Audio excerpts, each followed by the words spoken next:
Te cuento que las diferencias entre diamantes y brillantes son muy sencillas. Un diamante no es más que la piedra en bruto, mientras que un brillante es el nombre que se le da a la talla de la piedra.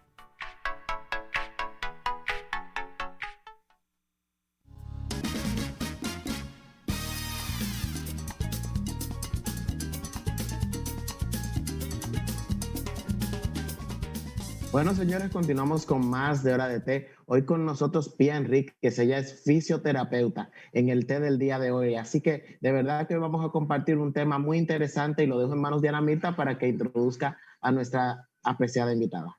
Bueno, yo quiero decirte, José Gregorio, que la licenciada Graciela Pía Enríquez Caolo, para ser más específica, y esta servidora estuvimos desde primer grado de primaria juntas hasta la intermedia. La conozco como una persona íntegra, honesta, muy comprometida con el trabajo que hace y por eso tiene mi respaldo, reconocimiento, pues su trayectoria a través de bueno, ella tiene una dirección en la Plaza de la Salud, con sus terapias y qué más es posible. Qué bueno que estás aquí con nosotros. Bienvenida, Pía. Gracias, Anamita, por esa introducción tan cariñosa que yo sé que de corazón y es correspondida, porque somos amiguitas queridas desde hace mucho tiempo. Entonces, ahora hemos preparado un taller juntas en la que ella, como psicóloga profesional y con mucho aval y con mucha experiencia, ha abarcado lo que es el dolor emocional, psicológico, y a la vez yo preparo el dolor articular y muscular y ese tipo ya más fisiológico de articulaciones, músculo, hueso, como terapeuta.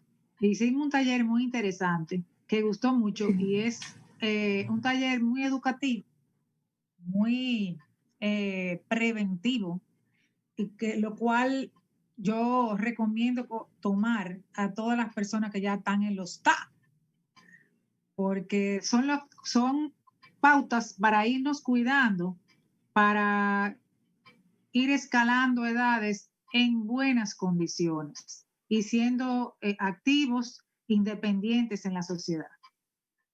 Sabes que he tenido la oportunidad de recibir las terapias e ir a las clases que tiene Pía en su taller de salud, ¿no? De salud. Ella implica lo que es la prevención. O sea, ella se enfatiza en lo que es prevención y eso es fundamental. Y hay otra cosa que yo sé que José Gregorio, que le gusta tanto hacer gimnasia, y los muchachos en general, los chicos que dicen que no gain, no pain. O sea, si no hay dolor, no hay ganancia física, y ella dice que eso está contraindicado. Yo quiero que Pía nos dé información acerca de todo eso. Bueno, Anamita, lo que pasa es que no todos los ejercicios, no todos los entrenamientos son para todas las edades, para todos los climas, para todas las condiciones. Tú no le puedes decir a una persona con artritis, no pain, no gain, porque una persona con artritis es una persona que tiene que hacer ejercicios de bajo impacto, de corta duración, aunque lo haga varias veces durante el día. Porque si hace un ejercicio muy intenso, se inflama. Si no hace ningún ejercicio, entonces se anquilosa. Es decir, que el ejercicio, que tiene que hacer ejercicio, no es que no lo debe hacer, pero debe hacer un específico ejercicio muy controlado, muy dirigido, ¿verdad?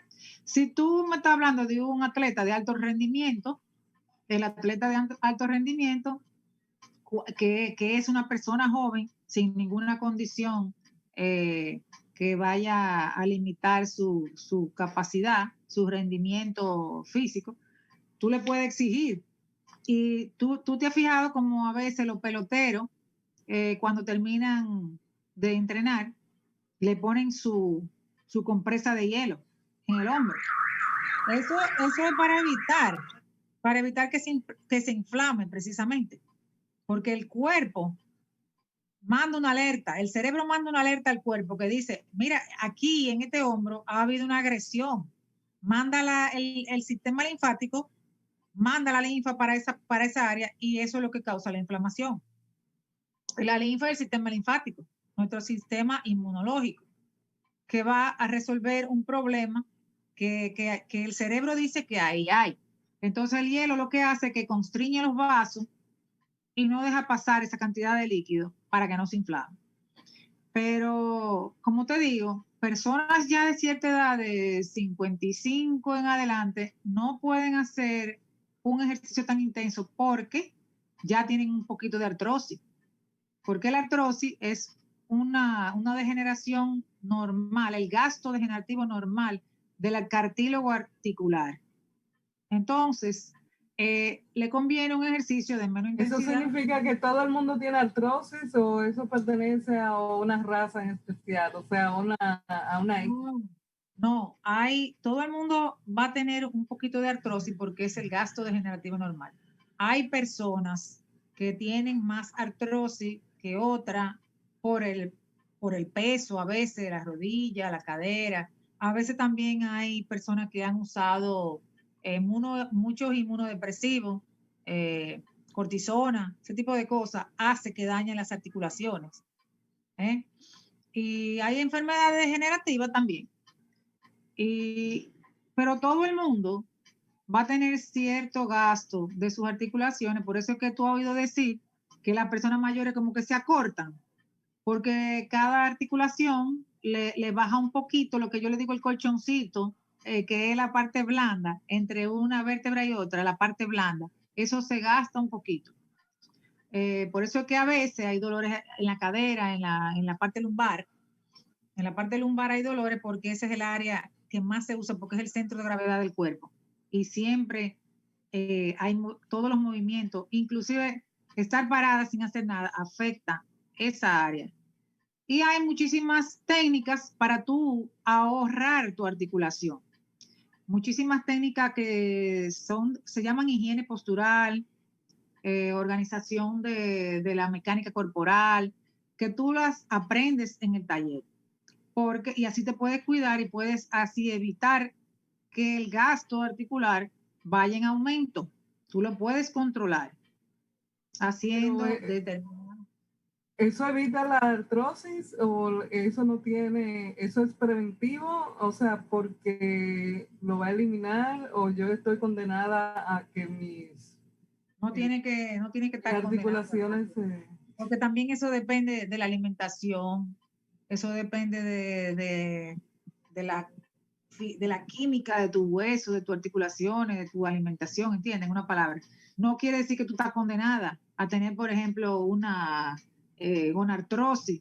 Cuando hay una gonartrosis grave, generalmente lo que se recomienda es una artrosplastía, que es un cambio de la articulación, porque la persona vive en continuo dolor, porque los dos huesos del fémur y de la tibia están rozando todo el tiempo porque no hay amortiguación ahí, no hay el colchoncito que yo digo. Ya se ha gastado el cartílago, se ha ido ya el líquido sinovial. Generalmente yo digo que son personas que han usado mucho sus rodillas, que usaban trabajar parado, de pie. Gente en los hospitales, eso es muy clásico en los hospitales. La gente que camina mucho en los hospitales, largo y todo el día parado, eso es clásico. Y todo el que está pasado de peso, pero muy por encima de lo que debería estar, también afecta a sus rodillas. Licenciada, es interesante lo que habla de las afecciones debido al sobrepeso, a ciertas circunstancias preexistentes, un ejemplo como las escoliosis, que son tan comunes en las mujeres y en mucha gente. Hablemos un poco del manejo del dolor por las hernias, escoliosis y demás condiciones que son muy abundantes en la población dominicana. Bueno, el dolor de espalda también se puede prevenir dependiendo de cómo tú uses tu cuerpo. Por ejemplo, hay reglas que te dicen que giro con carga da hernia. Si tú giras con carga, eso te va a dar hernia. Por lo tanto, tú debes cargar de una manera determinada, abdomen contraído, rodilla flexionada, en bloque, y después que tú cargues el objeto, entonces tú giras, no al mismo tiempo. Hay muchas cosas que se pueden hacer para evitar. Ahora, ya después que tú tienes el dolor, vamos a decir que hay cosas que se pueden resolver más fácil que otras, porque si tú tienes una escoliosis, ya es una forma que dada por una estructura ósea, en la cual una escoliosis tiene 3 curvas, una sobre el eje y una que va hacia la derecha y una que va hacia la izquierda, son 3 curvas. Es decir, que las vértebras van rotando sobre el eje así. Entonces, eso maltrata estructuras blandas y pinza nervios. Entonces, es una cosa que generalmente, si es una escoliosis fuerte, lleva operación. Si es una lumbalgia, que es lo más común que hay de dolor en la columna, es una cosa que es una inflamación, que la podemos curar con medios físicos. Generalmente le ponemos al paciente calor y frío, le ponemos corriente, le hacemos manipulaciones. En una palabra, le bajamos la inflamación y el dolor. Y luego hay que fortalecer músculos abdominales, y estirar músculo de la cadena posterior de la extremidad inferior para que esa columna tenga más apoyo, porque el abdomen es parte de la columna lumbar, o sea, forma parte del cinturón, del core, como decimos. ¿Verdad? Eso trabaja junto. Esos son músculos que son agonista con antagonista. O sea, trabajan en pareja. Cuando unos se contraen, otros se alargan. Cuando unos se alargan, otros se contraen. Es decir, que para tú tener un buen apoyo, un buen sistema de seguridad de tu columna, tú tienes que tener un buen grupo de abdominales fortalecidos. Tienes que tener también los isquiotibiales largos para que no acorten lo que es, no alen hacia abajo el isquión de la cadera, para que no compriman la vértebra. Porque el problema es que no somos un dedito, ni una mano, ni un brazo. Todo está concatenado. Todo integrado. El dolor emocional y el dolor es considerado como un gran maestro. O sea, te dice hasta dónde tú estás aguantando. Es lo mismo con el dolor físico. Bueno, la mayoría de las personas, sobre todo las que trabajan en oficina, vamos a decir que el 80% ha sentido el dolor antes de que llegue a la máxima amplitud. Ellos han sentido el dolor como cuando está en un 5, pero no le han hecho caso.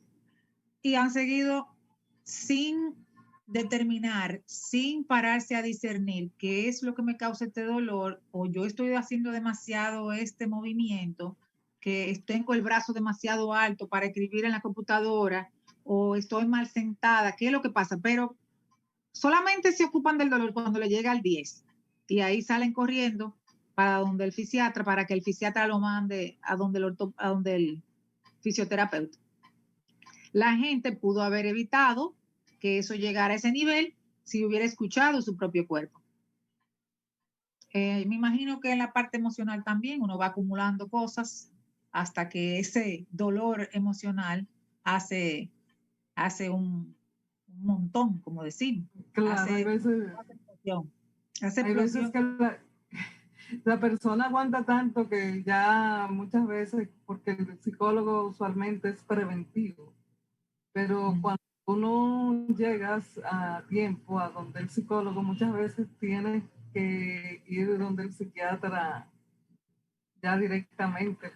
Hay veces que se puede tornar una situación un poco complicada, que ya amerita medicamento, lo cual no es lo ideal.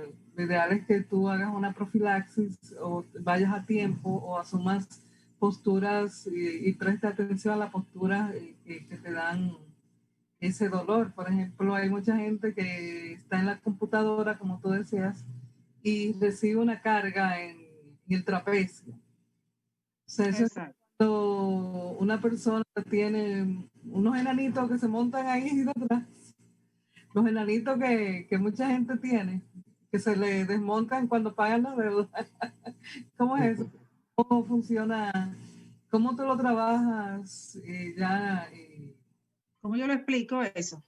Sí, uno, para que no tenga ese dolor aquí en el trapecio, fibras superiores, el trapecio comienza en la base del occipital y va bajando en forma de triángulo, como dice su nombre, es la mitad de un trapecio, la fibra superior del trapecio. Vienen del hueso occipital y se van agarrando de todas las vértebras cervicales hasta que llegan a la espina de la escápula. La espina de la escápula alguna gente le dice omóplato, es donde entra el húmero. Estas paletillas aquí atrás, hay gente que le dice paletilla. Bueno, el asunto es que, claro, cuando yo estoy inclinada, mi cabeza está hacia adelante, ese trapecio está cargando, como quien dice, la cabeza, porque lo está sosteniendo. Y ese músculo, al contraerse, se acorta. Cuando un músculo se contrae, se acorta la fibra, ¿verdad?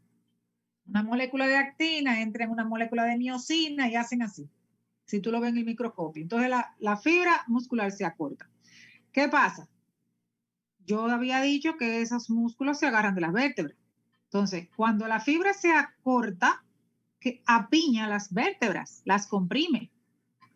Por eso hay poca circulación durante el tiempo en que tú estás inclinado. Pero ¿qué pasa? Todas las actividades de la vida diaria son inclinadas, casi todas. Porque mira, si tú escribes, si tú lees, si tú coses, si tú cocinas, si tú doblas ropa, si tú cortas, todas las actividades de la vida diaria casi la mayoría son en flexión de la columna cervical.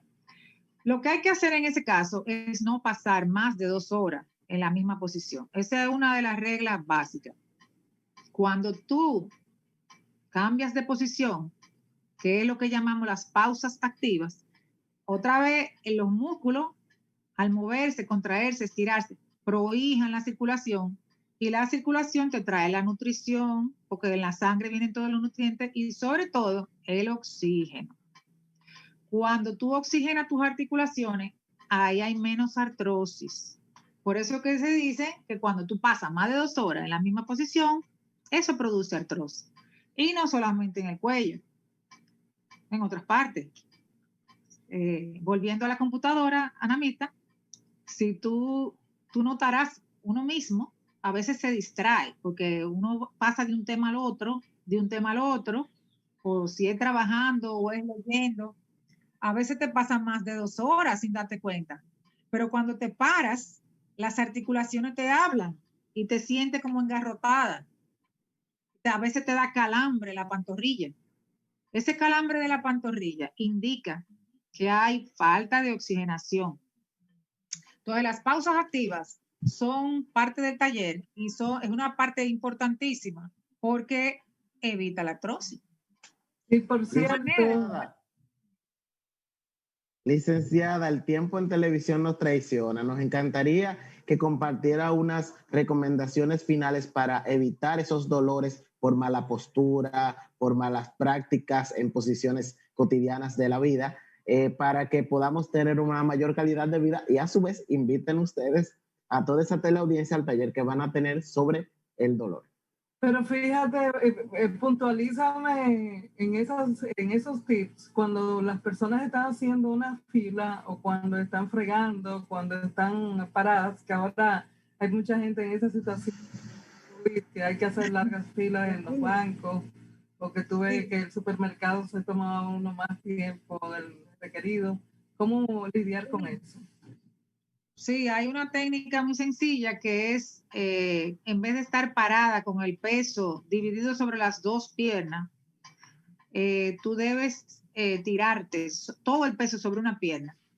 O sea que hay un hemicuerpo una parte de la columna y una extremidad inferior, todo eso está descansando, la que está con la rodilla flexionada está descansando mientras la otra trabaja. Y viceversa, lo hace cada 10 minutos, vamos a decir que no va a durar más de, bueno, yo espero que no, que no dure tanto esa fila. Pero, por ejemplo, si estuviste, ¿qué te digo? 20 minutos en una fila, el gasto articular tuyo fue de la mitad, fue de 10, usando esa técnica. Porque la columna lumbar parada con las dos piernas, con las dos rodillas estiradas, tiene toda la cadena posterior de las ambas extremidades a su máxima amplitud articular, lo cual ala hacia abajo el isquión y ala y comprime las vértebras lumbares. Bueno, agradecemos mucho lo que ha compartido con nosotros en esta tarde, licenciada Enríquez. Por favor, comparta con nosotros sus contactos y sus ubicaciones en las redes sociales para que la gente pueda acercarse a usted y edificarse más y tener alguna consulta sobre alguna terapia. Sí, yo tengo siempre ejercicios de mantenimiento, talleres, que Ana Mirta después dirá la fecha. También tengo terapias físicas individuales y mi teléfono es 809-619-8303. Estoy en la Euclides Morillo 122, edificio Metrópolis 1, en mi taller llamado Espacio de Salud. Me pueden encontrar en Instagram como Enrique Espía, Espacio de Salud. Y también trabajo en la Plaza de la Salud, soy la coordinadora del área de los terapeutas del Departamento de Medicina Física y Rehabilitación. Allá también tenemos un gran equipo de fisiatras, ortopedas, que están también en el departamento de ortopedia, y tenemos un gran equipo de fisioterapeutas muy competentes, muy comprometidos con su trabajo, con su vocación de ayudar a las personas a mejorar en sus capacidades físicas. Bueno, muy agradecido de que haya estado con nosotros y continuamos con más de Hora de Té. Gracias.